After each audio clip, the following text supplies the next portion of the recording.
சுத்தமா என்ன பண்றதுன்னு தெரியலடா. அதான்டா அந்த புள்ள நான் கூட எப்படி டெக்ஸ்ட்ல கான்வென்ட் டெவலப் பண்றதுன்னு தெரியாம முழிச்சிட்டு இருந்தேன்ல. இப்ப டெக்ஸ்ட் பண்றது எனக்கு பிரச்சனையா தெரியலடா. மனசுக்குள்ள பயம் கலந்த நம்பிக்கை வச்சுக்கிட்டு அந்த புள்ளைக்கு டெக்ஸ்ட் பண்ணிட்டேன்டா. அந்த புள்ளைய ரிப்ளை பண்ணிச்சுடா. நான் என்ன டெக்ஸ்ட் பண்ணேன்னு கேக்குறியா?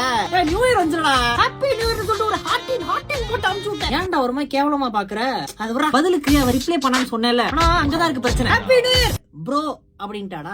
புதுக்குன்னு நீ ப்ரோன்னு சொல்லிட்டா. ஆமா ப்ரோனா அண்ணனாடா. நானே இதுக்கு அந்த பிள்ளைக்கு அண்ணனா இருக்கணும். ப்ரோனா தம்பி. அதுக்கு சேர்த்தானே சொல்றேன். அந்த பிள்ளைக்கு ப்ரோவா இருக்குதா எங்க ஆத்தா பையனை பெத்து போட்டாங்களா? அவன் நீ ப்ரோன்னு சொல்றானா அந்த பிள்ளைக்கு நீ பிடிக்கல தானே அர்த்தம். பேசாம டெக்ஸ்ட் பண்ணாமயே இருந்திருக்கலாம். நான் பாட்டுக்கு என்னோட கனவு உலகத்துல வாழ்ந்துகிட்டு இருந்திருப்பேன். டெக்ஸ்ட் பண்ணாதான்டா பிரச்சனையே. இனிமே நான் மெசேஜ் அனுப்பு ப்ரோ ப்ரோ ப்ரோன்னு வந்துட்டே இருக்குமேடா. அந்த பிள்ளை கூப்பிடுற ஒரு ப்ரோவும் நெஞ்சுக்குள்ள புல்லட்டா பாயுதுடா. அந்த ப்ரோ அப்படிங்கிற பட்டத்தை எப்படி ரிமூவ் பண்றதுதான் பிரச்சனையா இருக்குது. நீ சொல்லு. அந்த புள்ளட்டிய போயிட்டு ஏமா என்னை ப்ரோன்னு கூப்பிடாதமா அப்படின்னு சொன்னா நம்ம அசிங்கமா பாக்காது.